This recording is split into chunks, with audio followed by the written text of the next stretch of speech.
नमस्कार दोस्तों, आज मैं आप लोगों को एक छोटी सी लड़की की कहानी बताने जा रही हूँ जिसने सिर्फ पढ़ने का अधिकार मांगा था और आज करोड़ों लोगों के लिए उम्मीद की किरण बन गई।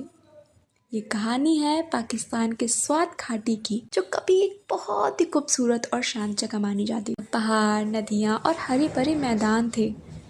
इसी जगह 12 जुलाई 1957 को एक लड़की का जन्म हुआ जिसका नाम था मलाला यूसुफज़ई। मलाला के पिता जियाउद्दीन यूसुफज़ई एक शिक्षक थे और उन्हें शिक्षा से बहुत प्यार था। उन्होंने एक स्कूल खोला था और वो चाहते थे कि हर बच्चा, चाहे लड़का हो या लड़की, पढ़े और आगे बढ़े। बचपन से ही मलाला भी पढ़ाई में बहुत तेज थी और किताबों से उसे बहुत लगाव था और डॉक्टर बनने का सपना देखती थी। लेकिन धीरे धीरे स्वात घाटी में हालत बदलने लगी। वहाँ तालिबान नाम का एक कट्टरपंथी संगठन आ गया जिसने लोगों पर कई तरह के सख्त नियम लागू करा दिए। उन्होंने संगीत सुनना, टीवी देखना और खासकर लड़कियों को स्कूल जाने पर पाबंदी लगा दी। तालिबान का मानना था कि लड़कियों को पढ़ने का अधिकार नहीं होना चाहिए। जब तालिबान ने लड़कियों के स्कूल जाने पर बंदी लगा दी, तब कई लोगों ने डरकर अपनी बेटियों को स्कूल भेजना बंद कर दिया। लेकिन मलाला और उसके पिता ने हार नहीं मानी। मलाला का मानना था कि शिक्षा उसका अधिकार है और कोई भी उसे पढ़ने से नहीं रोक सकता। सिर्फ 11 साल की उम्र में मलाला ने बीबीसी के लिए एक ब्लॉग लिखना शुरू किया। इस ब्लॉग में वह अपने जीवन और तालिबान के डर के बीच पढ़ाई करने के अनुभव के बारे में लिखती थी। उसने दुनिया को बताया कि कैसे लड़कियों को शिक्षा से वंचित किया जा रहा है। धीरे धीरे मलाला की आवाज़ दुनिया भर में सुनी जाने लगी। वह टीवी इंटरव्यू देने लगी और खुले तौर पर कहने लगी कि लड़कियां को भी पढ़ने का अधिकार है। उसकी हिम्मत और साफ शब्दों ने बहुत लोगों को प्रेरित किया, लेकिन तालिबान को यह बिल्कुल पसंद नहीं आया।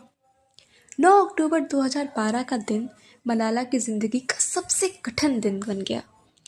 उस दिन वह स्कूल से घर लौट रही थी। अचानक बस को कुछ बंदूकधारियों ने रोक लिया। उनमें से एक आदमी बस में चढ़ा और पूछा, मलाला कौन है? फिर उसने मलाला के सिर पर गोली मार दी। यह खबर सुनकर पूरी दुनिया स्तब्ध रह गई। मलाला गंभीर रूप से घायल हो गई थी। उसे पहले पाकिस्तान के अस्पताल में भर्ती किया गया और बाद में इलाज के लिए इंग्लैंड ले गया गया। डॉक्टर ने कई सर्जरी की और आखिरकार मलाला की जान बच गई।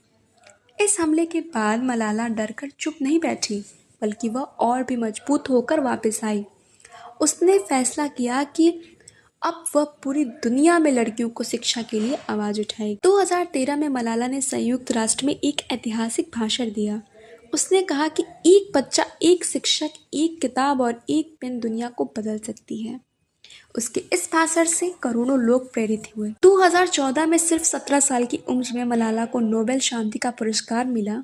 वह यह पुरस्कार पाने वाली दुनिया की सबसे कम उम्र की व्यक्ति बन गई।